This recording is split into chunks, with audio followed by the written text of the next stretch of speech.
आज हमारे साथ ऐसे ही फेबुलस प्राउड जेन जी आर्किटेक्ट और अर्बन प्लानर अपूर्व पटेल हमारे साथ है। I am Apoorv Patel and I am architect planner. अपूर्व, आपने एक रिसर्च किया हुआ है, और रिसर्च में ज़्यादा है। ऐसे कोई शॉकिंग चीज़ आपको लगी है? हमारा प्लानिंग सिस्टम बहुत अच्छा है। प्रोसेसेस और प्लानिंग रखते हो आप सीनियर्स के सामने, because they are not generation Z. हमें लगता है ये लोग बच्चे हैं तो बच्चे को उतना नहीं बोलना चाहिए। How did you deal with the pressure Apurva? हम पहले ना बहुत बोल देते हैं, जेनजी पीपल आर सीधा मुंह पे बता देते हैं। और जहाँ पे आप जेनजीज और हम मिलेनियल्स का क्लैश देखते हैं, जेनजीज और बूमर्स का क्लैश देखते हैं हम, तो वहाँ पे हम थोड़ा प्लानिंग करते हैं। आपको क्या लगता है कि सिटी प्लानिंग और रियल एस्टेट डेवलपर्स, इन दोनों का रिलेशनशिप कितना हेल्दी चल रहा है और कितना अनहेल्दी चल रहा है आपके हिसाब से? दोनों अभी इंटरेस्टिंग स्टेज पे है। पहले तो आप ये बताइए कि कमी है इंडिया के बहुत अंदर? कमी है, इवॉल्विंग स्टेज पे है। प्लानर्स की जरूरत तो है ही इंडिया में।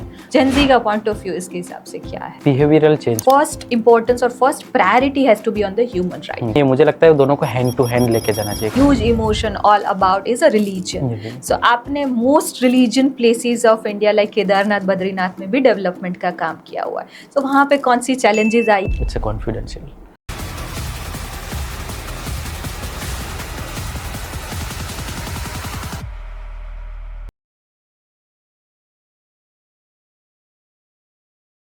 हमारी ह्यूमन सोसाइटी में हर एक जनरेशन को एक लेबल दिया जाता है और आज सबसे ज़्यादा उस लेबल से सफ़र कर रहे जेन जीज।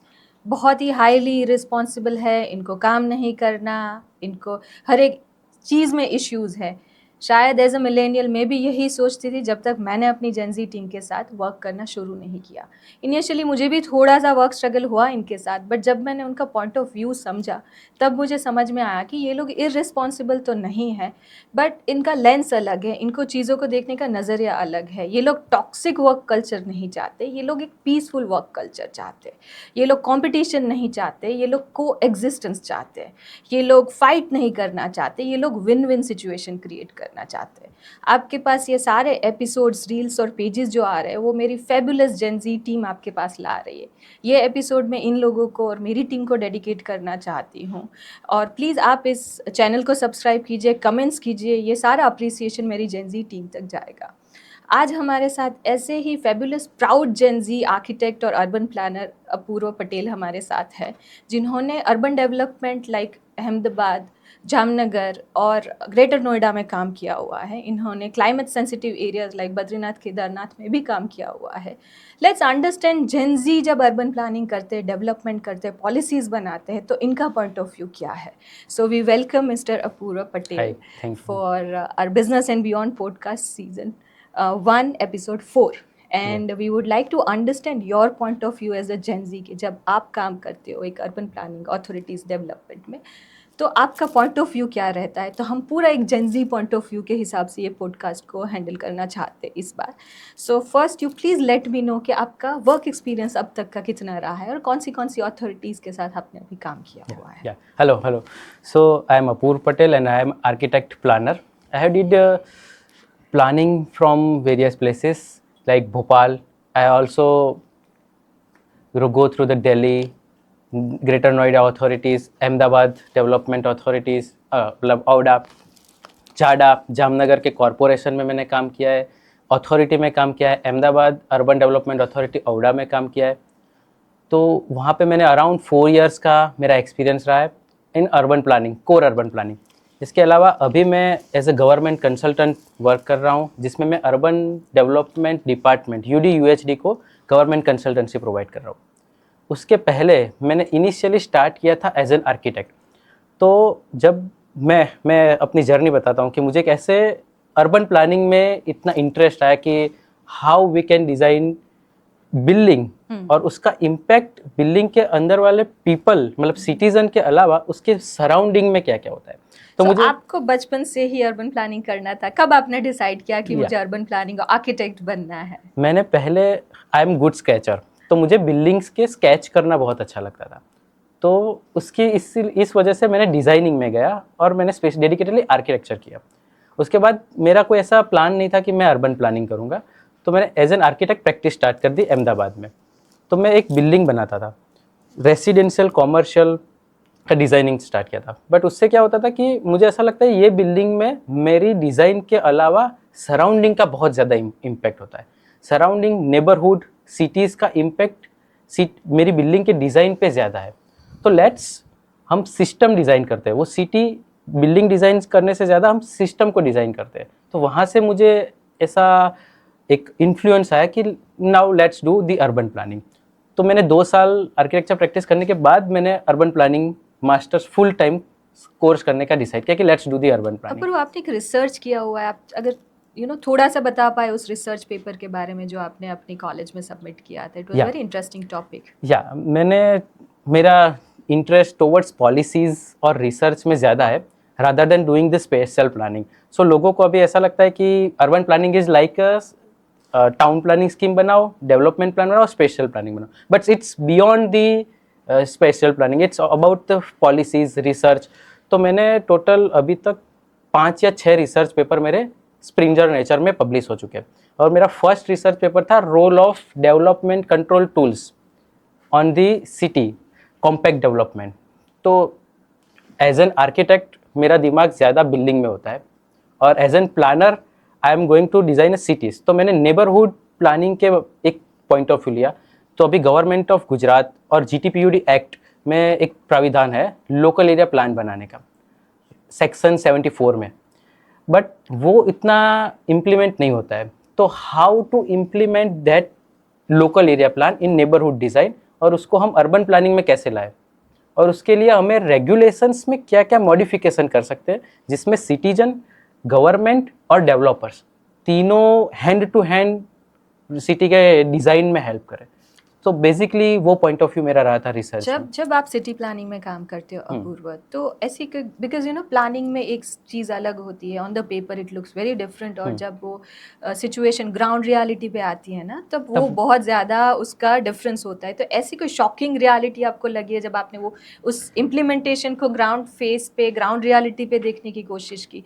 तो ऐसे कोई शॉकिंग चीज़ आपको लगी है उसमें? तो हाँ, हमारा प्लानिंग सिस्टम बहुत अच्छा है, पॉलिसीज़ बन जाते हैं, प्लान्स बन जाते हैं, बट वो ग्राउंड पे इम्प्लीमेंटेशन आता है ना, तो पूरा अलग कंट्रोवर्सी चलता है उसमें। मैं प्लान बनाता हूँ एज एन आर्किटेक्ट प्लानर, बढ़िया सा चमचमाता प्लान बनता है, बट जब वो मेरा प्लान कोई दूसरा अथॉरिटी में या फिर ग्राउंड लेवल पे इंजीनियर देखता है ना, तो उसको समझ नहीं होती है।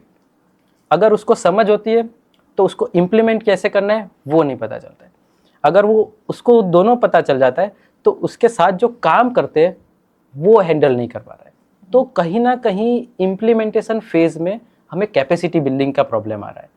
लोग बना देते हैं और जो बनाता है उसको ग्राउंड में पता नहीं होता है कि कैसे इम्प्लीमेंट करेंगे, और जो ग्राउंड पे जिसको पता है कि इसको ऐसे बनाना है वो प्लान नहीं बना सकता।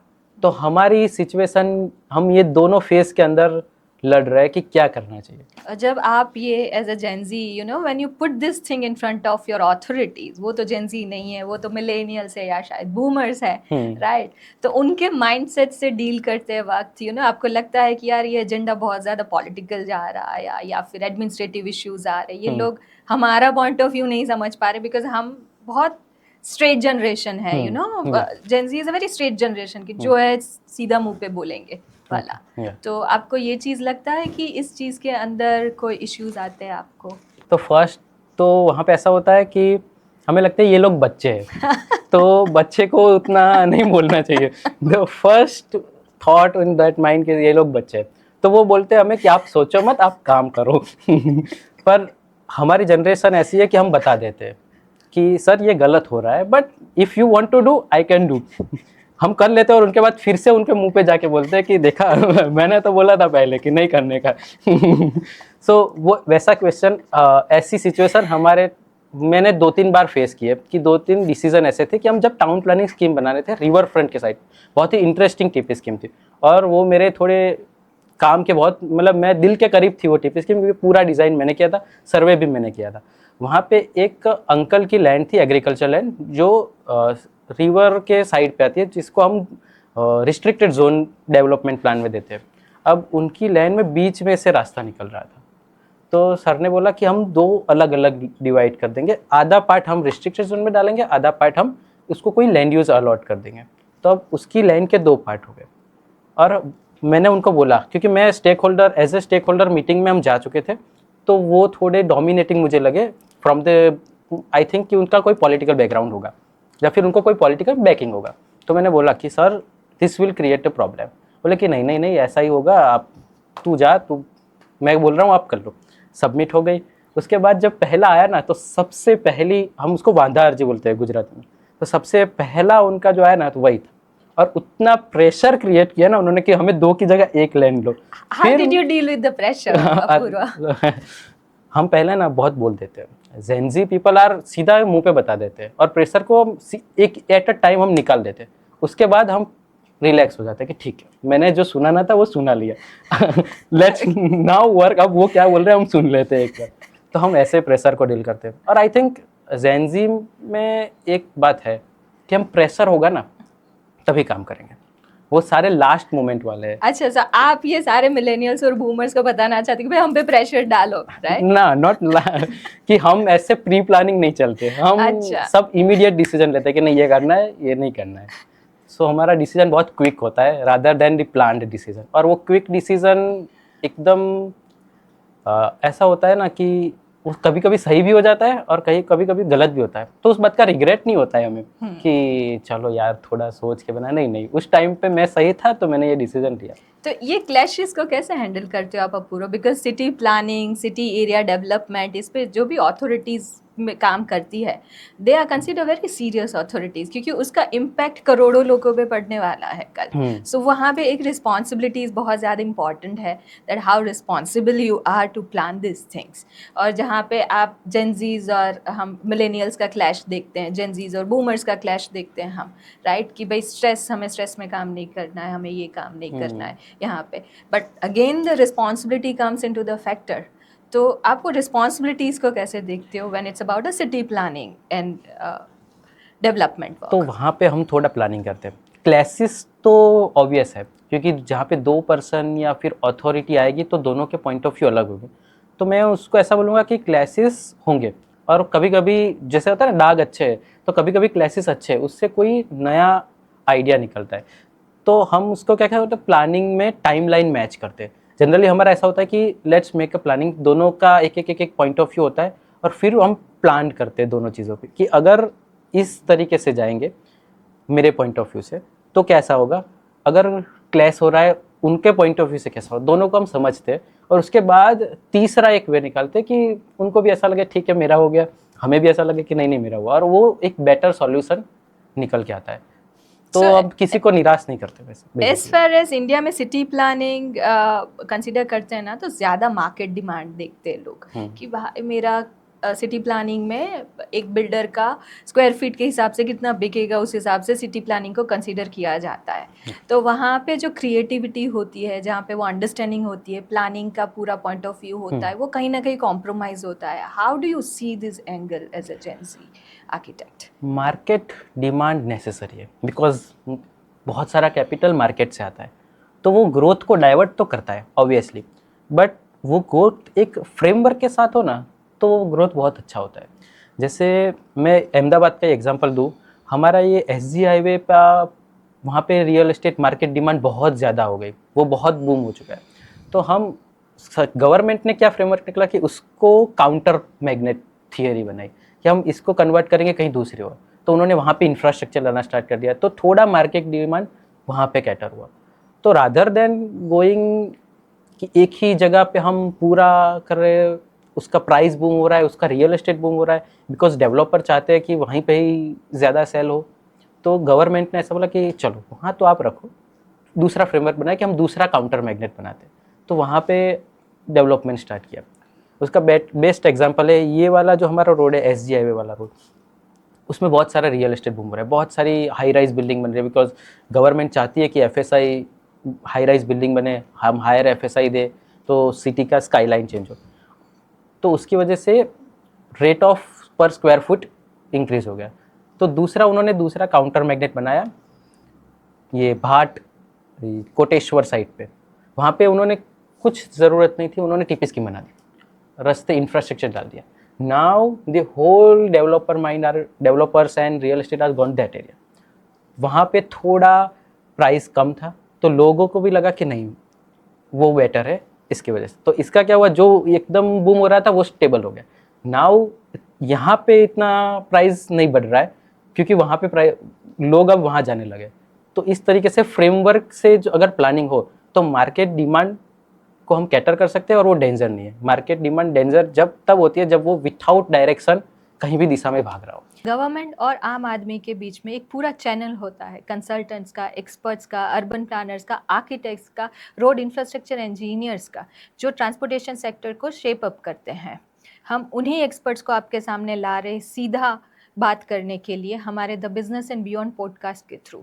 ये सिर्फ एक पॉडकास्ट नहीं है, ये इंडिया का सबसे पहला इंफ्रास्ट्रक्चर रिलेटेड पॉडकास्ट है। आप भी अगर इस इंडस्ट्री की सच्चाई के बारे में जानना चाहते हैं और इंडस्ट्री से जुड़ना चाहते हैं तो प्लीज़ हमारी चैनल को सब्सक्राइब कीजिए। New development of areas is a one thing. दूसरा एक एरिया और एक सेक्टर है रीडेवलपमेंट का, जहाँ पे ऑलरेडी बहुत ज़्यादा कियोस हो चुका है, ट्रैफिक है, कंजेशन है, मेट्रोज आ रही है, एफएसआई ज़्यादा मिल रही है तो बड़ी बड़ी बिल्डिंगें बन रही है। वहाँ पे सिटी प्लानिंग कैसे इम्प्लीमेंटेशन होता है और वहाँ पे प्लानिंग अथॉरिटीज़ क्या क्या स्टेप्स करती है, क्या क्या इश्यूज़ को कैटर करने के लिए कौन से प्री रिक्विजिट्स होते हैं, जो ऑलरेडी वर्किंग एरियाज़ के अंदर, ऑलरेडी कंजेस्टेड एरियाज़ के अंदर आप कैसे काम करते हो। तो डी डेंसिफिकेशन की गवर्नमेंट थियरी रखती है कि अगर मान लो एक एरिया में बहुत ज़्यादा कंसंट्रेशन हो चुका है तो पहले जो डिलैपिडेटेड कंडीशन की बिल्डिंग है, क्योंकि वहाँ पे कंसंट्रेशन ज़्यादा है तो there is a maybe chance कि बहुत पुराने बिल्डिंग है, अगर कुछ अर्थक्वेक या फिर कोई ऐसा कुदरती आफत ऐसा कुछ आया तो पूरा एरिया में सिटीज़न को हार्मफुल होगा, तो वो लोग डी डेंसिफिकेशन करते हैं। तो कुछ कुछ जगह पे वो लोग ब्राउन फील्ड में से अलग अलग कॉन्सेंट्रेशन करते हैं। जैसे सीबीडी एरिया बनाया, आश्रम रोड पे सीबीडी एरिया बनाने का रीज़न क्यों था कि वहाँ पे बहुत साल 35-40 ईयर्स ओल्ड बिल्डिंग थी जो G+5 हुई थी। अब सिटी के बीच में बहुत ही कम हाइटेड और पुरानी बिल्डिंग थी, तो उन्होंने बोला कि हम आपको यहाँ पे 5.4 FSI देंगे और 72 फ्लोर तक, मतलब 72 मीटर्स तक की हाइट देंगे आप बनाओ, हाई राइज यहाँ पे बनाओ, हमें सिटी की स्काईलाइन चेंज करनी है। इस वजह से क्या हुआ, वो पुरानी बिल्डिंग टूट रही है और नया बिल्डिंग बन रहा है, नया कंस्ट्रक्शन नई टेक्नोलॉजी से बन रहा है। तो सरकार हाई राइज बनाना है that is fine, but infrastructure को कैसे करोगे? बिकॉज एक इंफ्रास्ट्रक्चर वहाँ पे पुल बने हुए हैं, वहाँ पे एक रोड ट्रांसपोर्टेशन बना हुआ है, ब्रिजेस बने हुए हैं, तो वहाँ पे अगर आपने हाई राइज बनाया तो ज़्यादा होगा ट्रैफिक फ्लो एंड एवरीथिंग, तो फिर उसके इंफ्रास्ट्रक्चर को कैसे कैटर करोगे? यहाँ पे फिर अगर हम ट्रैफिक की बात करें तो 15 मिनट वॉकेबल सिटी पे फोकस करना चाहिए। जैसे मिक्स्ड यूज़, अभी हमारे कोई भी डेवलपमेंट प्लान में मिक्स्ड यूज़ का स्पेसिफिकली लैंड यूज़ नहीं है। वो रेसिडेंशियल R1 R2 R3 के अंदर वो लोग बोलते हैं कि नहीं आप मिक्स्ड यूज़ बनाओ। आप मिक्स्ड यूज़ मतलब जहाँ पे commercial and residential both coexist कर रहे हैं, तो हमें ज़्यादा उस पर फोकस करना चाहिए। अगर जैसे आपका पॉइंट ऑफ व्यू सही है कि इंफ्रास्ट्रक्चरल गैप तो आने ही वाला है, तो उसके लिए गवर्नमेंट को पहले कैरिंग कैपेसिटी चेक करनी चाहिए कि हमारे पास, अगर हम यहाँ पे हायर FSI डिफाइन कर रहे हैं तो whether we have a good transportation system, whether we have a good water supply system, अगर उसकी ड्रेनेज है, हाई राइज बन रहे हैं तो वहाँ पे ड्रेनेज सप्लाई अच्छे से हो रहा है। तो first point of view government या फिर कोई भी ULBs का ऐसा होना चाहिए कि हमें कैरिंग कैपेसिटी चेक करनी चाहिए उस एरिया की। अब कैरिंग कैपेसिटी चेक करने के लिए पर कैपिटा पे जाना पड़ेगा और थोड़ा प्रोजेक्शन करना पड़ेगा। तो प्लानिंग 20-30 साल के बाद यहाँ पे कितने लोग आएंगे, इफ़ दी होल सिनारियो सारे रीडेवलपमेंट बिल्डिंग से वो हाई राइज बन गए, तब की क्या सिचुएशन होगी और तब हमें इंफ्रास्ट्रक्चर की क्या रिक्वायरमेंट होगी, और अगर वो मिड वे में है तो क्या रिक्वायरमेंट होगी। अगर वो मीट कर पा रही है गवर्नमेंट ULBs तो ही हमें रीडेवलपमेंट की तरफ जाना चाहिए। ये हो रहा है? आपने जो भी आइडियलिस्टिक पॉइंट ऑफ व्यू बताया दैट इज वेरी करेक्ट। नहीं, इज इट हैपनिंग? नहीं हो रहा है। इसीलिए तो हम CBD को बनाए हुए, आई थिंक मैं क्लासिक एग्जांपल अहमदाबाद का इसलिए दे रहा हूँ क्योंकि मैं अहमदाबाद से ही हूँ और मैंने देखा है सिटी को ग्रो करते हुए कि CBD बने हुए आई थिंक 2011 में मास्टर प्लान बना था, डेवलपमेंट प्लान बना था, तब उन्होंने इंट्रोड्यूस कर दिया था कि हम इतना बनाएंगे। आज तक मुझे एक भी ऐसी बड़ी बिल्डिंग नहीं बनी। क्यों? उसकी वजह से, उसकी रीज़न ही वही है कि वहाँ पे इंफ्रास्ट्रक्चर सप्लाई नहीं है। अगर वहाँ पे इतने लोग आ गए, डेवलपर भी वही सोचते हैं और मैं भी सोचूंगी कि मैं अगर वहाँ पे ले लूँगी, मुझे पब्लिक ट्रांसपोर्ट सही मिल रहा है, मुझे वाटर सप्लाई सही मिल रहा है, मेरा लिविंग कॉस्ट सबसे पहले कितना जा रहा है, उस पॉइंट ऑफ व्यू की वजह से ये इम्प्लीमेंट नहीं हो रहा है। तो गवर्नमेंट को एक कॉन्सेंट्रेशन जोन की वजह जाने की मतलब यूएलबीज को फ्रेगमेंटेड और मैग्नेट में काम करना चाहिए। So as far as this gap is concerned, you know, so policy making और implementation, उन दोनों में गैप का रीज़न क्या है? बिकॉज हमने गैप्स डिस्कस किए कि इतने ज़्यादा गैप है, आइडियलिस्टिक वे ये है, इम्प्लीमेंटेड वे ये है, तो उसमें ये बड़ा सा गैप जो हमको दिख रहा है उसके रीजंस क्या हो सकते हैं? प्लानर्स की कमी है इंडिया में, तो जो नॉलेज पर्सन है वो कहीं और बैठा है, और जो जिसको प्लानिंग की नॉलेज नहीं है उसके हाथ में डिसीजन टेकिंग पावर है। तो पॉलिसी बना देते हैं, प्लान भी बन जाता है, बट जब डिसीजन लेने की बारी आती है ना तब कोई दूसरा डिसीजन लेता है। उसमें पॉलिटिकल पॉइंट ऑफ व्यू बहुत आता है बीच में, क्योंकि political point of view short term planning में सोचते हैं, और हम एज ए प्लानर हम 20 ईयर्स 30 ईयर्स का प्लान देखते हैं। वो बहुत क्विक डिसीजन में मानते हैं, और प्लानिंग हमेशा स्लो पेज में चलता है। अगर प्लानिंग इनविजिबल, आपको मैं बताऊँ कि कहीं पे आपको प्रॉब्लम नहीं दिख रहा है, सब नॉर्मल जा रहा है, तो प्लानिंग सक्सेसफुल है। Planning is always invisible. जब वो इनविजिबल हो जाए मतलब आपकी नॉर्मल लाइफ है, मतलब वो प्लानिंग, सिटी का प्लानिंग सही जा रहा है। अगर मान लो आप प्लानिंग विजिबल होने लगे तो वो फेलियर है। आपको कोई लगे कि ये प्रॉब्लम चल रहा है तो फेलियर है। तो अभी वही है, सिटीज़न के पॉइंट ऑफ व्यू, गवर्नमेंट के पॉइंट ऑफ व्यू पे वही जा रहा है कि लोग जब दिखते हैं ना तो बोलते हैं कि नहीं है, और जब नॉर्मल जाता है ना तो बोल रहे हैं कि हाँ वो तो ऐसे ही चल रहा है ना, क्यों करना है उसको। बट तब वो उसकी तारीफ नहीं करते कि नहीं नहीं हमारे प्लानर्स। आपको क्या लगता है कि सिटी प्लानिंग और रियल एस्टेट डेवलपर्स, इन दोनों का रिलेशनशिप कितना हेल्दी चल रहा है और कितना अनहेल्दी चल रहा है आपके हिसाब से? दोनों अभी इंटरेस्टिंग स्टेज पे है। मतलब कभी कभी वो लोग ओवर पावर करते हैं प्लानिंग को, और कभी कभी प्लानिंग उसको ओवर पावर कर लेते हैं। जैसे रिस्ट्रिक्शन बेस पे हम जाए तो गवर्नमेंट के रेगुलेशन अभी इतने स्ट्रांग बनाए हैं, रेरा डाला है, मार्जिन्स खा रहा है, ओडीपीएस अभी चल रहा है, तो उसमें आप 1 इंच भी बाहर नहीं निकाल सकते। तो रियल एस्टेट को हम वहीं प्लानिंग कंट्रोल कर रहे हैं, और जब प्राइस की बात आती है तब रियल एस्टेट बूम करता है कि नहीं अब हम हमारे हिसाब से प्राइस लेंगे। तो दोनों कोई एक जगह पे साथ में चले तो कर सका है, बट दोनों अपने अपने लोगों मतलब ओवर पावर करने की ट्राई कर रहे हैं। तो आपको लगता है कि गवर्नमेंट का इंटरफियरेंस होना चाहिए रियल एस्टेट मार्केट के हाँ। प्राइजेस को डिफाइन करने के लिए? यस, होना ही चाहिए। एक थियरी आई थी, बीट रेंट थियरी, तो वो ऐसा कहते हैं कि सिटी में आपका प्राइस ज़्यादा है और बाहर साइड पे प्राइस कम है, तो ऑब्वियसली लोग आउटसाइड में ट्रैवल करेंगे। अगर आप गवर्नमेंट का पॉइंट ऑफ व्यू से मतलब गवर्नमेंट अगर सिटी का रियल एस्टेट प्राइस को कंट्रोल करे, लैंड मार्केट को कंट्रोल करे, तो दैट विल बी यूज़फुल कि सिटी ज़्यादा स्प्रॉल नहीं होगी, स्प्रेड नहीं होगी। आपका पब्लिक ट्रांसपोर्ट कम हो जाएगा, ट्रिप जनरेशन कम हो जाएगी, ट्रिप डिस्ट्रीब्यूशन कम हो जाएगा। तो अगर वो कंट्रोल करे लैंड प्राइस को तो ओवरऑल सिटी ज़्यादा अच्छे से चल रही है। लैंड प्राइसेस को लीगली डिफाइन किया जा रहा है अभी, और उसमें एक लिमिटेशन दे दी गई है कि यहाँ पे टीपी का, अगर ये टीपी टाउन प्लानिंग हो रहा है यहाँ पे, तो यहाँ पे एक स्पेसिफिक लैंड प्राइस होगी या हाउस प्राइस होगी। बट हम सबको पता है कि that is just on the paper, और जो रियलिटी है वो बहुत ही ज़्यादा डिफरेंट है। And I think everybody knows this situation कि रियलिटी में जो प्राइस लिए जाते हैं वो बहुत ज़्यादा होते हैं, जो पेपर्स पे दिखाए जाते हैं या फिर जो आप रजिस्ट्रेशन में दिखाए जाते हैं वो बहुत ज़्यादा कम होते हैं। ये ओपनली ये सारा बिजनेस चल रहा है इन सब चीज़ों के। तो क्या आपको लगता है कि गवर्नमेंट साइड से या प्लानिंग साइड से कहीं पे अथॉरिटीज़ यहाँ पे इस चीज़ को क्यों नज़रअंदाज कर रही है? क्योंकि जंतरी रेट बोलते हैं हम उसको, जंतरी रेट इतनी कम है और मार्केट में इतने ज़्यादा इंफ्रास्ट्रक्चर, मान लो मैं अभी एक फ्लैट लेने जा रहा हूँ तो उसकी जंतरी रेट 25 लाख होगी। अब 25 लाख में घर नहीं बनता है, तो गवर्नमेंट को वो समझना चाहिए कि हमें मार्केट वैल्यू, अगर मैं 25 लाख की जगह गवर्नमेंट बोले कि नहीं 50 लाख का दस्तावेज करो, जंतरी रेट ही 50 लाख हो जाए, मान लो एक एग्जांपल है, तो मार्केट रेट उससे ज़्यादा नहीं होगा, क्योंकि उसकी डेवलपर को 50 लाख में ही बन रहा है, और ज़्यादा वो एमिनिटीज़ के पैसे लेके बहुत तो 20 या 30% जंतरी से ज़्यादा हो सकता है।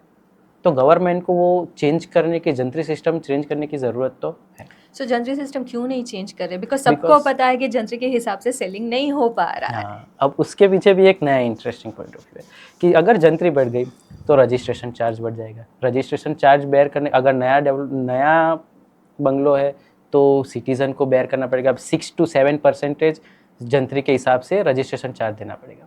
उससे रेवेन्यू तो गवर्नमेंट की बढ़ रही है, पर सिटीज़न पे उतना बोझ आ रहा है कि हम ऑलरेडी इतना रुपए डेवलपर को दे रहे हैं और फिर इसका भी 6 to 7% गवर्नमेंट ले रहा है। आइडियलिस्टिक वे में अगर इसका मैं सॉल्यूशन आपसे जानना चाहूँ, चाहे वो इम्प्लीमेंटेशन नहीं हुआ है या फिर चाहे वो नॉन प्रैक्टिकल हो, बट आइडियली आपके हिसाब से क्या होना चाहिए अगर इसको कंट्रोल करना है तो?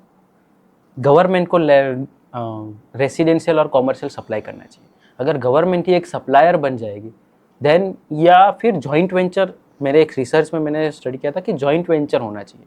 गवर्नमेंट लैंड ले रही है, रियल एस्टेट बूम क्यों हो रहा है? लैंड प्राइस इतनी ज़्यादा हो रही है, लैंड प्राइस पे उतना कंस्ट्रक्शन कॉस्ट हो रहा है, तो वो दोनों को मिला के अब डेवलपर को भी प्रॉफिट भी देखना है, तो तीन चीज़ें मिला के उसका एंड कॉस्ट इतना ज़्यादा हो जाता है कि सिटीज़न को बहुत सारे पैसे देने पड़ेंगे। गवर्नमेंट फिर भी कुछ अफोर्डेबल हाउसिंग स्कीम्स ला रही है, बहुत अच्छे अच्छे एरियाज जैसे थलतेज है, जैसे वेरी हाई कॉस्ट एरियाज जो डेवलपर डिफाइन करते हैं, उस एरियाज में भी वो लोग अफोर्डेबल हाउसिंग स्कीम्स ला रहे हैं, but they are not liveable schemes. So what do you want to say about it? Provision बहुत सारे गवर्नमेंट नई नई पॉलिसी ला रहे हैं कि अफोर्डेबल हाउसिंग जोन, एक स्पेसिफिकली रेसिडेंशियल अफोर्डेबल RAH करके जोन बना दो डेवलपमेंट प्लान में। उसमें रिस्ट्रिक्शन डाल दिया उन्होंने कि 90 स्क्वायर मीटर से ज़्यादा आप बनाओगे तो आपको डेवलपर को ज़्यादा चार्जेस देने पड़ेंगे। अगर 90 स्क्वायर मीटर के कम के हैं तो वो अफोर्डेबल हो जाएंगे मिडिल क्लास लोगों के लिए। तो वो एक कंट्रोल आ गया, मिडिल क्लास लोग वहीं के वहीं बाई करेंगे, और एक हायर क्लास है जो ज़्यादा दे रहे हैं उसके लिए डेवलपर को ज़्यादा पैसे देने पड़ेंगे। तो ये एक नया इनिशिएटिव है और बहुत अच्छा है अगर सही में इम्प्लीमेंट हुआ तो। और उसको मान लो डेवलपर ऐसा सोच रहा है कि मैं अफोर्डेबल हाउसिंग बना रहा हूँ 90 स्क्वायर मीटर का, मुझे कम पैसे मिल रहे हैं, तो गवर्नमेंट ने ऐसा बोला कि ओके, उन्होंने डेवलपर का भी सही लिया कि हम आपको हायर FSI देंगे, FSI में रिबेट देंगे आपको। अगर आप अफोर्डेबल हाउसिंग सप्लाई करते हो, मतलब आप इकोनॉमिक वीकर सेक्शन का हाउसिंग बना रहे हो, तो आपको TDR मिलेगा, ट्रांसफर डेवलपमेंट राइट्स, तो आप यहाँ का कहीं दूसरी जगह वो FSI यूज़ कर सकते हैं।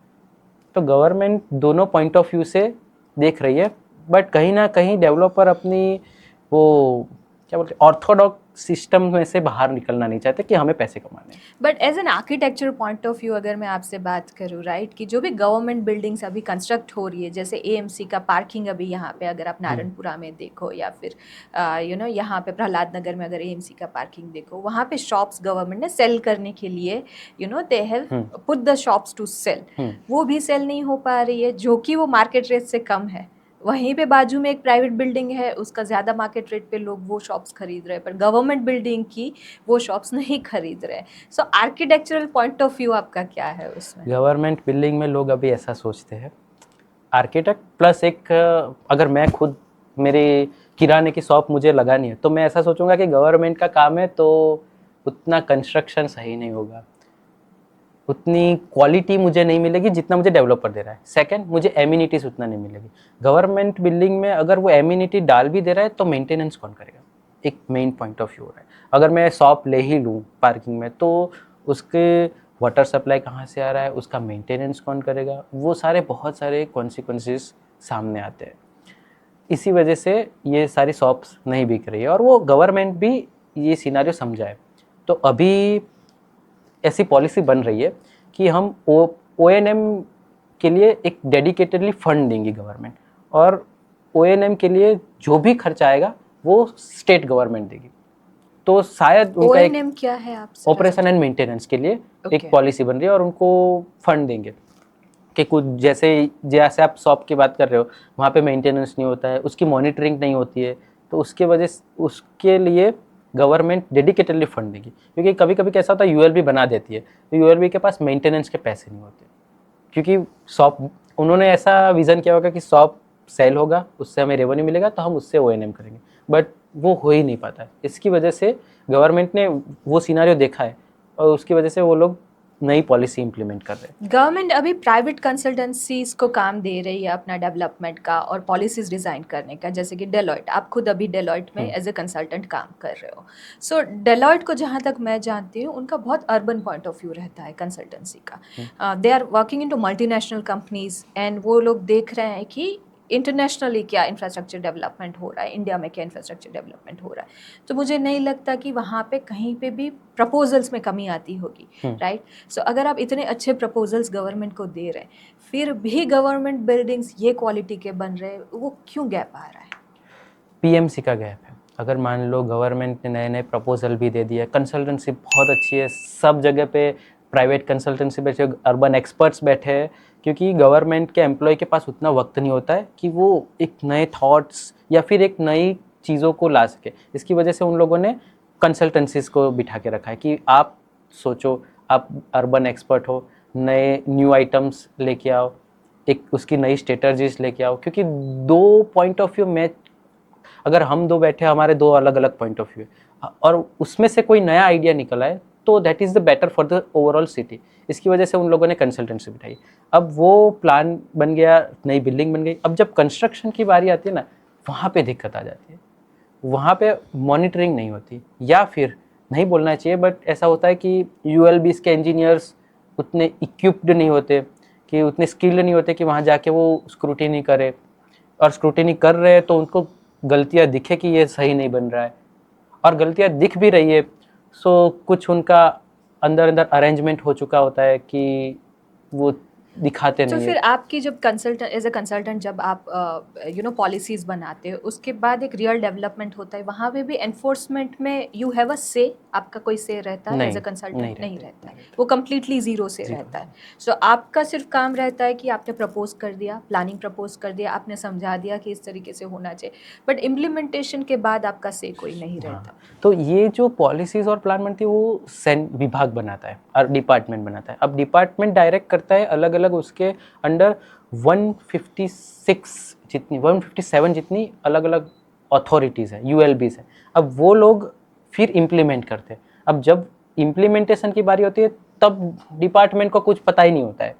वो एक लिंक, वो एक ब्लैक होल बन जाता है। यहाँ से पैसे दे दिए कि ये बन जाएगा, यहाँ पे बना नहीं बना कुछ पता नहीं होता। तो एक क्या आपको मॉनिटरिंग लगता है कि कंसल्टेंसी को एंड टू एंड मॉनिटरिंग पे भी कॉन्ट्रैक्ट्स मिलने चाहिए? मॉनिटरिंग कि के लिए आपने जब बना लिया, गवर्नमेंट ने एक स्कीम, उसको आपने प्लान किया, आपने प्रपोज किया, वो पास हो गया डिपार्टमेंट से, उसके बाद उसका इम्प्लीमेंटेशन, और उसके बाद भी वो स्कीम चल रहा है नहीं चल रहा है। जैसे very burning issue right now is AMC के मल्टी लेवल कार पार्किंग, और वो चल ही नहीं रही, वो गवर्नमेंट उसकी अफोर्डेबिलिटी ला ही नहीं पा रही है, तो उन्होंने उसको बेचने के लिए रख दिया है। सो वहाँ पे भी कंसल्टेंसीज होनी चाहिए जो इन सिचुएशंस को अंडरस्टैंड कर, सिचुएशन को समझ के उसके बाद उसको रीडिफाइन कैसे कर सकते हैं, या फिर लॉस मेकिंग जो यूनिट्स है उसको कैसे प्रॉफिट मेकिंग बनाया जा सके, उसमें भी काम करना चाहिए प्राइवेट कंसल्टेंसीज को। ऐसा चल रहा है। जैसे बड़े बड़े कॉरपोरेशन ये आइडियाज ला रहे हैं। अर्बन ऑब्जर्वेटरी करके एक नया स्पेसिफिक थीम निकला है और प्रोजेक्ट निकला है, जिसमें ये लोग इंफ्रास्ट्रक्चर को मॉनिटरिंग करते हैं।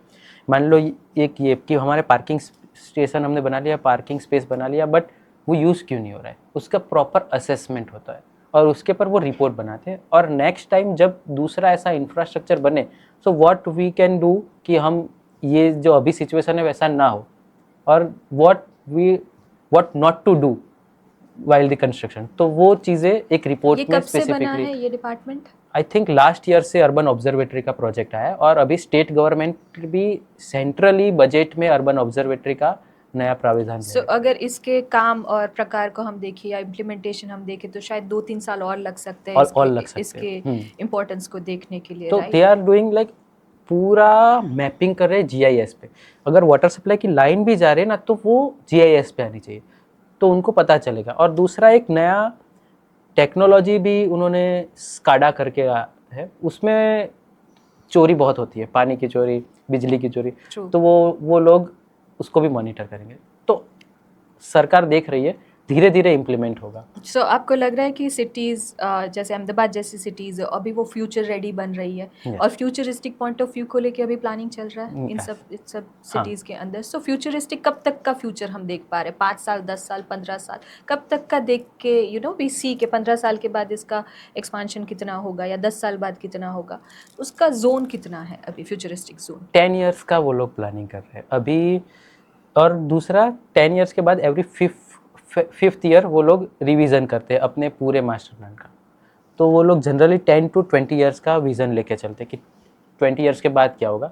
और दूसरा इंफ्रास्ट्रक्चर का विज़न उनका 30 ईयर्स का होता है कि मान लो हम कोई भी पार्किंग स्पेस बनाते हैं, ट्रैफिक रोड ओवर ब्रिजेस बनाते हैं, तो वो 30 ईयर्स तक का प्रोजेक्शन लेके चलते हैं कि तब तक तो यहाँ पे कोई भी केओस नहीं जनरेट होना चाहिए। ओके, सो आपने मल्टीपल सिटीज़ में काम किया है, राइट? जैसे ग्रेटर नोएडा हो गया, जामनगर हो गया, अहमदाबाद हो गया। तो आपको लग रहा है कि कोई एक प्लानिंग मिस्टेक है इंडिया के अंदर जो हर एक सेक्टर में, हर एक सिटी में कॉमनली हो रही है? वॉकेबिलिटी को हम इग्नोर करते हैं। जहाँ चलना चाहिए वहाँ पे कार आ रही है, कार को मतलब व्हीकल को उसकी जगह नहीं मिल रही चाहिए। तो अभी सबसे ज़्यादा एक्सेसिबल रोड, एक्सेसिबिलिटीज़, वॉकेबिलिटीज़, उस पर कोई फोकस ही नहीं कर रहा है। अभी हम सब जगह ट्रैफिक, कार, गाड़ी कहाँ से घूमेगी, उस पर पॉइंट ऑफ व्यू है। तो ये कॉमन मिस्टेक है सब जगह पे, गुजरात में भी और ओवरऑल इंडिया में भी। तो क्यों ऐसा क्यों हो रहा है? जब हमको पता है कि ये प्रॉब्लम है तो उस प्रॉब्लम पे लोग सॉल्यूशन कार क्यों नहीं आ रहा? डिपेंडेंसी ज़्यादा बना रहे हैं। लोगों को ऐसा लगता है कि ट्रैफिक कार की वजह से होता है, बट ट्रैफिक कार की वजह से नहीं होता है। ट्रैफिक आपकी स्ट्रीट डिज़ाइन की वजह से होता है। आप स्ट्रीट को इतनी एफिशिएंटली डिज़ाइन करो कि वहाँ पे ट्रैफिक हो ही नहीं। दूसरा एक पॉइंट ऑफ व्यू हो रहा है कि हम कार को कम कर लेंगे, कार को रिस्ट्रिक्ट कर देंगे, बट आप रिस्ट्रिक्ट क्यों कर रहे हो? कार की डिपेंडेंसी कम करो। मेरे पास 2 गाड़ी है तो मैं ऐसा सोचूंगा नहीं, मैं बस से जाऊँगा तो मैं जल्दी पहुँचूँगा rather than by going car. तो आप कार की डिपेंडेंसी कम करो, उसको रिस्ट्रिक्ट नहीं करो। और ऐसी एफिशिएंट स्ट्रीट डिज़ाइन होनी चाहिए जिससे पार्किंग भी मिल रहा है, वॉकेबल भी हो रहे हैं, और मान लो साइकिलिंग भी हो रहा है और कार लेके भी जा रहे हैं तो एफिशिएंटली घूम रहे हैं। बट एफिशिएंसी में क्या क्या और इंक्लूड करना चाहिए ट्रैफिक आपको में लगता हमें है? सबसे पहले तो कैरिंग कैपेसिटी, रोड की traffic demand, vehicle carrying capacity check करनी चाहिए कि अगर कोई एक रोड पे कितने व्हीकल जा सकते हैं। अगर मान लो कि वो कैरिंग कैपेसिटी उसकी नहीं है तो उसको एक्सपेंड करने की जगह, उसको रोड को बड़ा करने की जगह हम उसका अल्टरनेटिव रूट निकालें। तो वो एक पॉइंट ऑफ व्यू होना चाहिए वाइल डिज़ाइनिंग द स्ट्रीट कि एक स्ट्रीट पे मान अगर यहाँ पे ज़्यादा व्हीकल आने वाले हैं 20 साल के बाद, तो हम उसका दूसरा अल्टरनेटिव अभी से प्रिपेयर करके रखें। This sounds like a smart city. तो स्मार्ट सिटी का कंसेप्ट क्या है आपके हिसाब से? Smart is not a technological smart. Smart is like for the decision making smart. हम स्मार्ट क्या मूव करते, दैट इज द पॉइंट। तो अभी अगर टेक्नोलॉजी के पॉइंट ऑफ व्यू से देखें हम स्मार्ट, तो वो मिथ है। बट हम डिसीजन मेकिंग पे अगर स्मार्ट देखें तो वो गवर्नमेंट को बहुत अच्छा हेल्प कर रहा है। स्मार्ट सिटी स्कीम 2015 में लॉन्च हुई थी आई थिंक। तो उसमें 100+ सिटी को टारगेट किया था और एरिया बेस्ड प्लानिंग में उसने फोकस किया था। मतलब थीम का फोकस ही वही था स्मार्ट सिटी मिशन का कि हम एरिया बेस्ड प्लानिंग करेंगे। एरिया बेस्ड प्लानिंग मान लो 1 या 2 किलोमीटर के एरिया को वो पकड़ते और उसको इम्प्रूव करते, जिसमें उन्होंने नया सिस्टम डाला स्काडा। उसको वाटर सप्लाई, इलेक्ट्रिसिटी सब कुछ मॉनिटर करते। तो दैट इज स्मार्ट। तो वो इम्प्लीमेंटेशन हुआ है आपको लगता है? हाँ। सारा स्काडा के हिसाब से हो रहा है, फेज में होगा। मैंने वही बताया कि प्लानिंग एक स्लो प्रोसेस है। सो स्मार्ट सिटीज में एआई का क्या इंपॉर्टेंस है? Because AI is so much hyped right now. तो ट्रैफिक और मॉनिटरिंग के लिए एआई बहुत ही इम्पोर्टेंट है। हम उसकी टेक्नोलॉजी का यूज़ कर सकते हैं। अभी उसकी पर काम चल रहे हैं। इवन गुजरात में अभी ज़्यादा काम चल रहा है। उन्होंने in the budget, recently budget में स्पेसिफिकली 10 CR उन्होंने दिया हुआ है अर्बन एआई के लिए। तो वो मॉनिटरिंग करेगा, एनालिसिस करेगा कि कहाँ पे हम लैग कर रहे हैं, कि कौन से ट्रैफिक जंक्शन पे हमें ज़्यादा प्रॉब्लमेटिक डिज़ाइन हो रहा है, और उसके अकॉर्डिंग वो सिस्टम डेवलप करेगा। और वो सिस्टम हम नीचे वाले जो ट्रैफिक पुलिस है उसको समझाए, उनकी कैपेसिटी बढ़ाए। तो that is point of view. So AI urban planners की जॉब ले लेगा आपको लगता है? मिथ है। मिथ है? ओके, कैसे? जैसे मैं एआई को बताऊंगा ही नहीं कि ये करना है तो वो करेगा कैसे? अगर मान लो एआई स्मार्ट भी हो गया, उसने कर भी दिया, तो क्या इम्प्लीमेंटेशन कर पाएगा? वो ट्रैफिक पुलिस को ऐसे हाथ करके बैठा है, उसको बता पाएगा कि ऐसा करना है भाई? तो मुझे लगता है कि वो सारी मिथ है। सो अर्बन प्लानर्स में अगर अर्बन प्लानिंग के हिसाब से अगर करियर को देखा जाए राइट नाउ, सो कैसे अर्बन प्लानर्स और आने चाहिए? आपको लगता है कि अर्बन प्लानर्स की, पहले तो आप ये बताइए कि कमी है इंडिया के बहुत अंदर? कमी है, इवॉल्विंग स्टेज पे है, प्लानर्स की ज़रूरत तो है ही इंडिया में, और इसी वजह से ही शायद हम थोड़ा डिले रिस्पॉन्स कर रहे हैं अर्बन प्लानिंग में, क्योंकि जो प्लानर है उसके पास डिसीजन पावर नहीं है, और प्लानर है भी बहुत कम इंडिया में। तो ऐसे इंस्टीट्यूट भी बनने चाहिए जो अच्छे से अर्बन प्लानिंग के कॉन्सेप्ट्स को, थियरीज को समझाए, और समझाने से ज़्यादा उसको ग्राउंड पे कैसे इम्प्लीमेंट कर पाए, वो सिनारियो एक बार। अभी अर्बन प्लानिंग कौन से इंस्टीट्यूट में इंडिया में चल रहा है जहाँ पे स्पेशली अर्बन प्लानिंग सिखाते हैं? सेप्ट, अहमदाबाद में सेप्ट है, MSU is nice college in Gujarat, SCET architecture पढ़ाता है, और SVNIT सूरत, ये 3 मेजर है जो अर्बन प्लानिंग पे फोकस करते बहुत हैं कम है इन गुजरात, बहुत कम है। और वो भी डोमिनेटिंग है, आई नॉट टू से, बिकॉज बहुत सारे सेप्टियन ही होते हैं यहाँ पे, तो अच्छा बनाते हैं, पर वहाँ पे एक स्केल के लोग आते हैं जो पढ़ नहीं पाते, और ओवरऑल इसकी वजह से सेंट्रल गवर्नमेंट ने महुआ के अंतर्गत 3 ऐसी colleges, school of planning and architecture, Delhi, Bhopal और विजयवाड़ा, तीनों जगह पे उन्होंने डेडिकेटेडली प्लानिंग की कॉलेज खोली। सो जैसे अगर ये पॉडकास्ट सुन के कोई ऐसा प्रोस्पेक्टिव स्टूडेंट है जो अर्बन प्लानिंग करना चाहे, तो आप बता सकते हैं उनको एजुकेशन कैसे मिलता है और कैसे स्टेप बाय स्टेप प्रोसीजर्स होते हैं एकेडमिक्स के बाद जहाँ पे वो अर्बन प्लानिंग सीख सकते हैं? अर्बन प्लानिंग तो कोई सिखाता नहीं है, वो आप खुद से जितना अंडरस्टूड करके सीखोगे वही आपको ग्रेन होगा।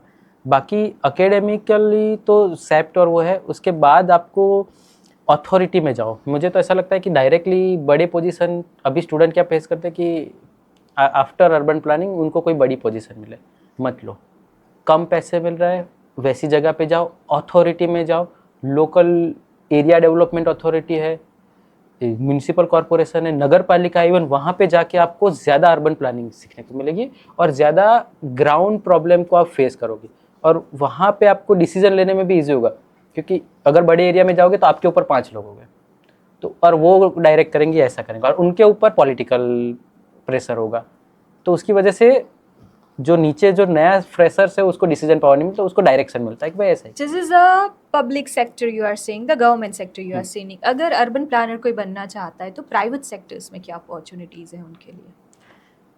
प्राइवेट सेक्टर में एज सच अर्बन प्लानिंग के पार्किंग स्पेसिस है, जंक्शंस डेवलपमेंट है, development plan, local area plan बनाने का है, और दूसरा रूरल एरिया के विलेज के DP बनाने का है।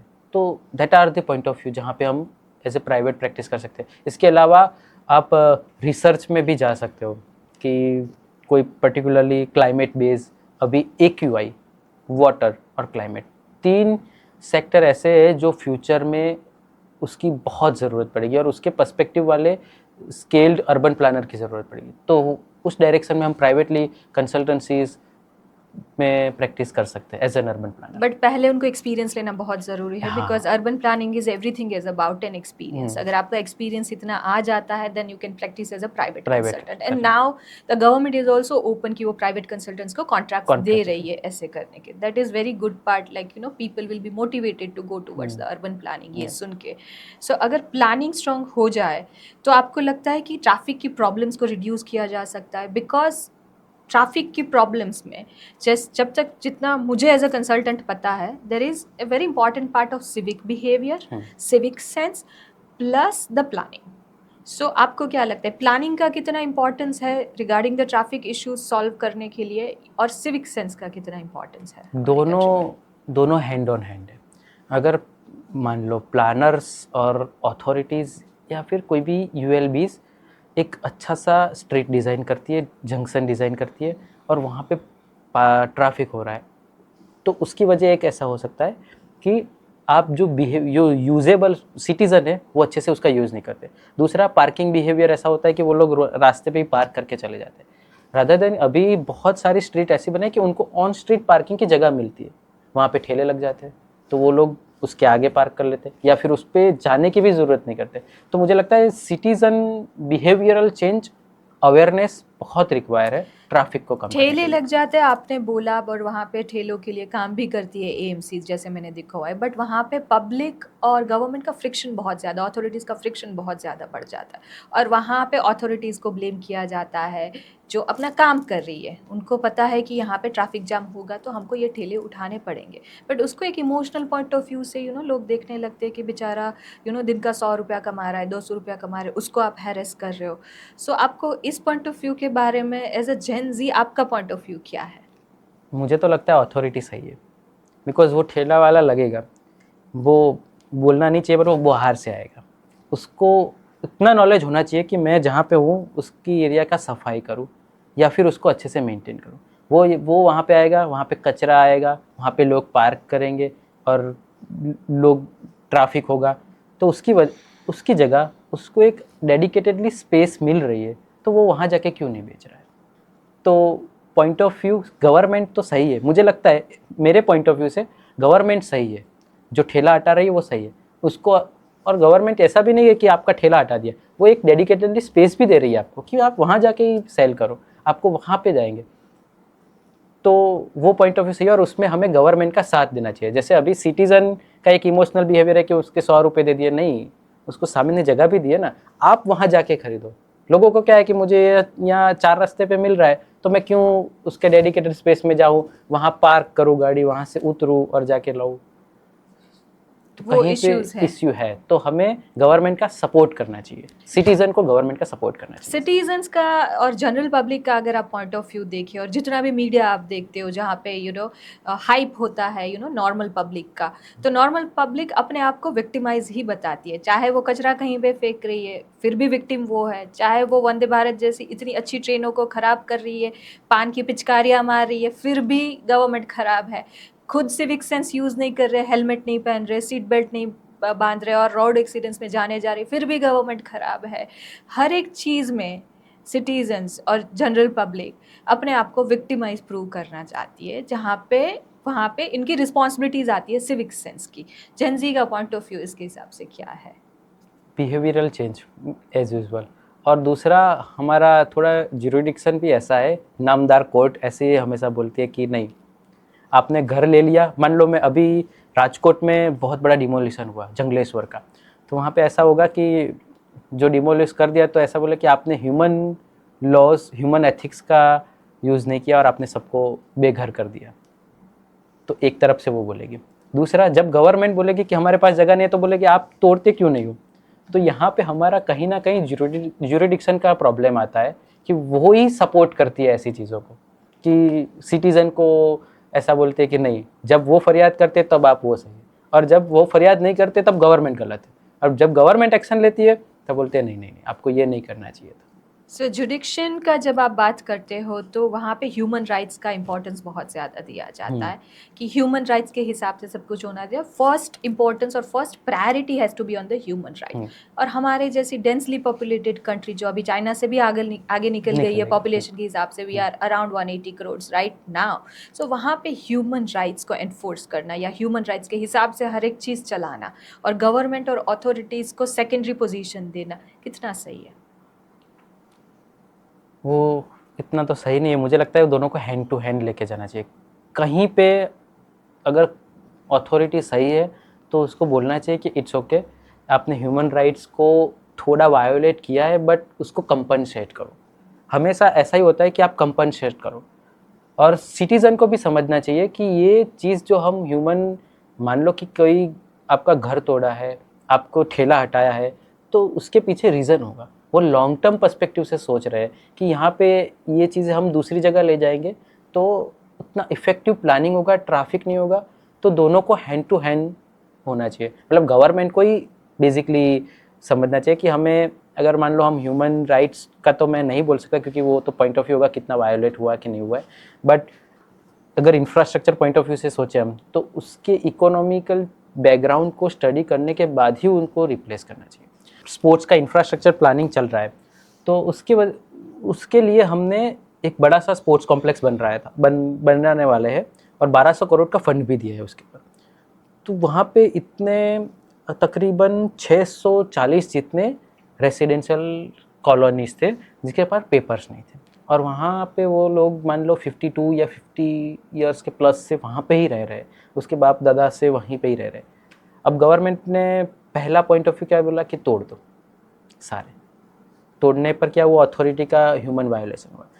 तो जब ऐसी सिचुएशन आती है तब LARR एक्ट है, उसको हमने फॉलो किया, गवर्नमेंट का ही एक्ट है, उसको फॉलो किया और हमने सबको कंपनसेट दिया कि आपको उसी जगह से, ऐसा स्टडी हुई बाकायदा, प्रॉपर स्टडी हुई, सारे स्टेक होल्डर से मिले हम और उनको बोला कि आपके इकोनॉमी कहाँ है, मैं कहाँ पे काम करता हूँ, दूसरा कहाँ पे काम कर रहा है, सबको मिले, उसकी स्टडी की, उसका एक रिपोर्ट बनाया। मान लो मैं रहता हूँ मणिनगर में और जॉब करता हूँ गांधीनगर में, मेरा घर टूट गया है, तो जो मेरा कंपनसेशन होगा, मैं उस नया घर मेरा गांधीनगर के सराउंडिंग, मेरी जॉब लोकेशन के सराउंडिंग होगा, और मेरे नेबर में वो यहाँ प्रहलाद नगर आके जॉब कर रहे हैं तो उसको इसके सराउंडिंग में घर का लोकेशन होगा, या फिर उसकी इकोनॉमी, कोई शॉप टूट रही है तो उसको उसके नियर बाई एरिया में ही उसकी शॉप मिलनी चाहिए, उसका इकोनॉमिक।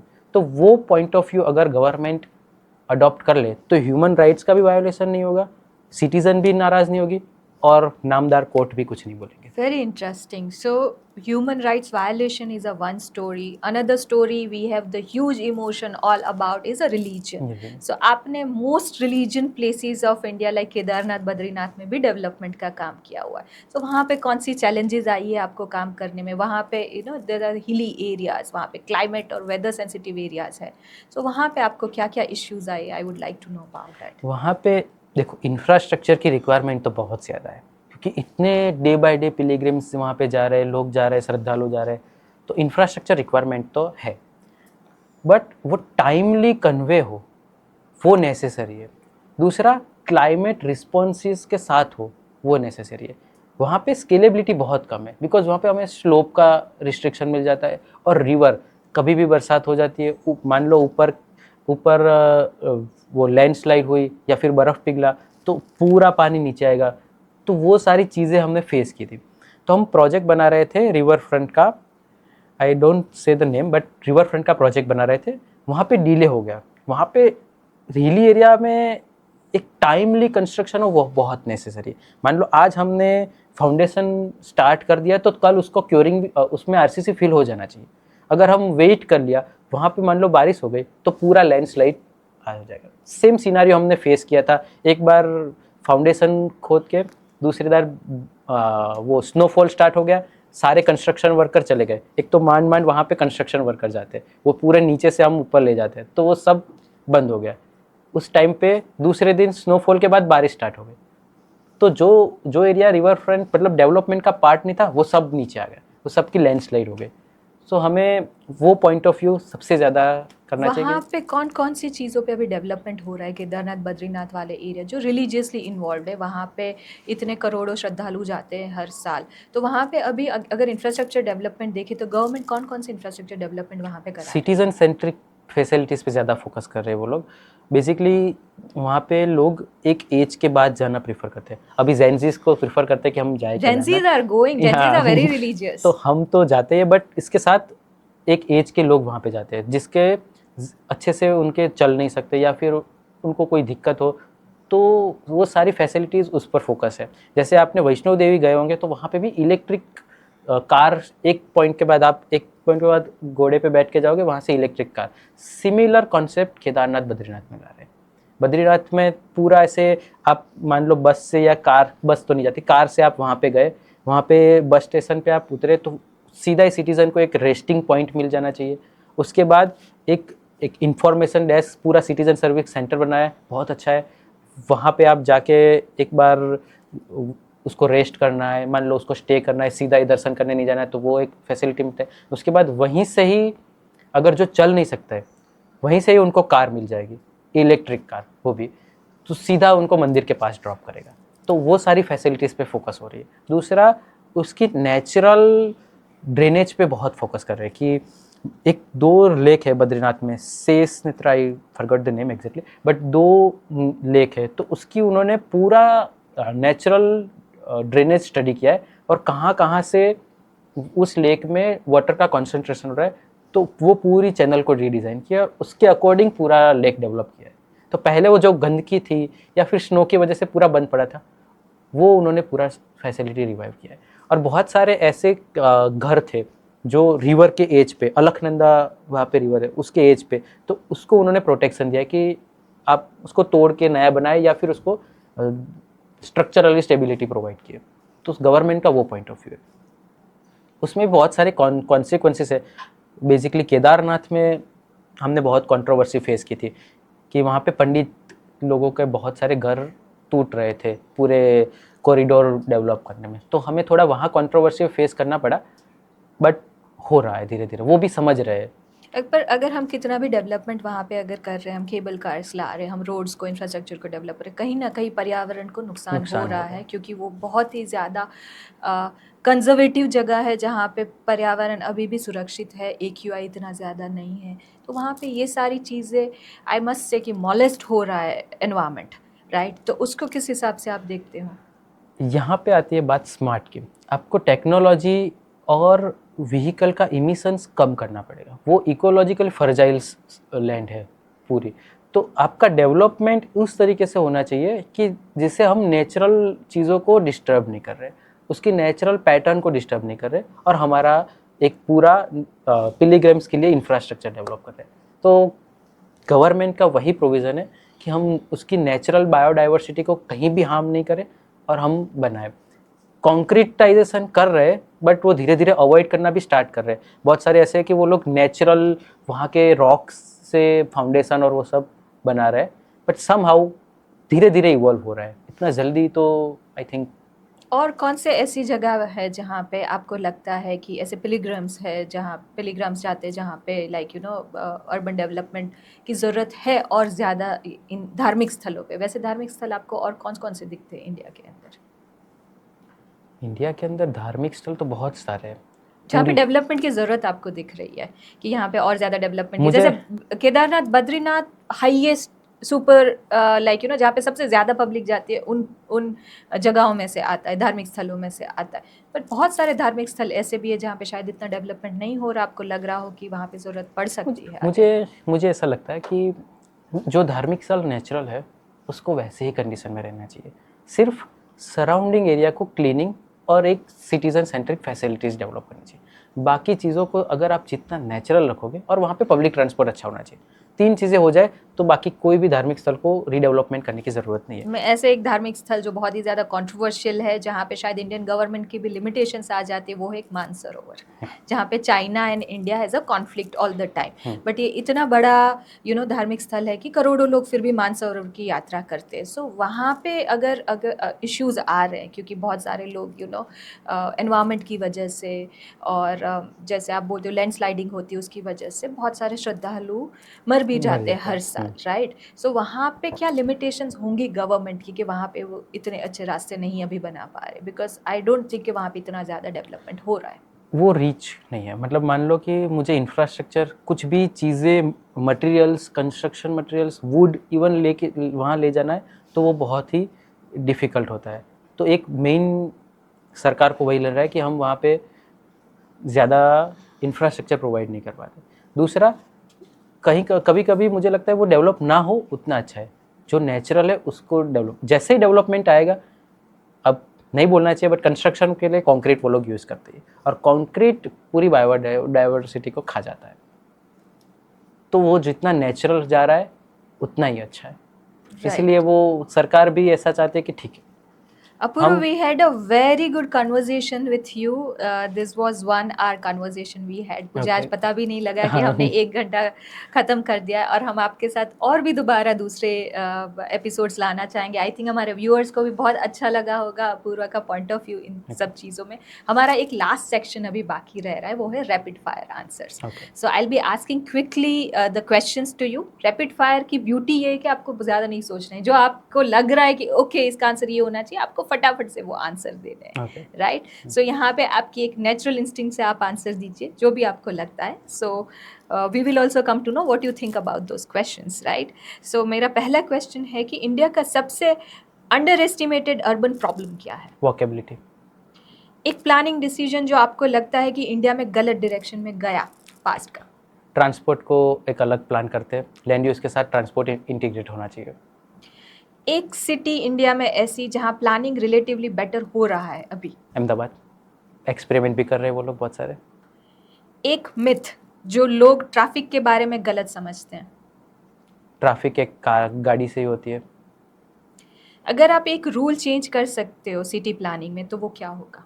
मैं डिज़ाइन चेंज कर दूंगा रोड्स की। ओके, और सबसे बड़ी myth, road widening is a temporary things, तो आप उसको चेंज करना उसको चेंज चाहोगे। कर दूंगा। क्या इंडिया को प्राइवेट कार्स लिमिट करनी चाहिए बिग नहीं। सिटीज में? ऑल्टरनेटिव करना चाहिए rather then the limiting thing.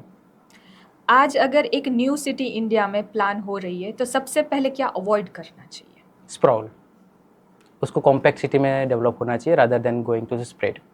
Okay, क्या करंट अर्बनाइजेशन स्पीड इंडिया के इंफ्रास्ट्रक्चर से ज़्यादा फास्ट हो रहा है? हाँ, ऑब्वियसली।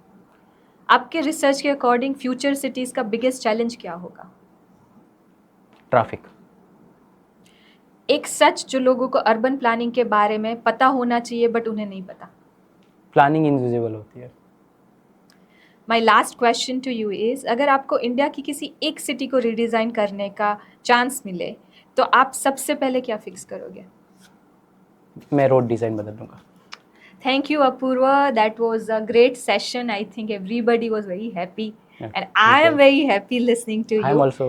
And future में भी आपके साथ एक और एपिसोड हम करना चाहेंगे बिकॉज हम मुझे लगता है कि बहुत सारी चीज़ें अभी भी रह हमने गए। डिस्कस करने में रह गई है जो Yeah. हम पहले बात कर रहे थे. Hmm. So we would like to discuss that also. So we Okay. conclude this session over here. Okay.